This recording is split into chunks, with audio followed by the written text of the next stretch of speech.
I was told I don't have to carry a weapon. Come again. Step forward, Private. I can't be hearing this right. Well, I'm sorry, Sergeant. I can't touch a gun. It's just carrying a gun and taking a human life. You don't kill. That's all. Yes, sir, that's all.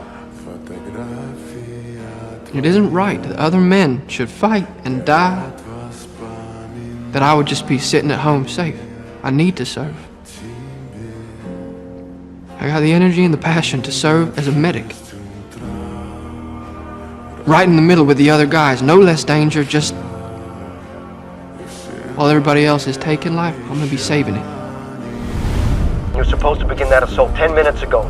We're waiting, sir. Waiting for what? Private Doss to finish praying for us, sir. Help me get one more.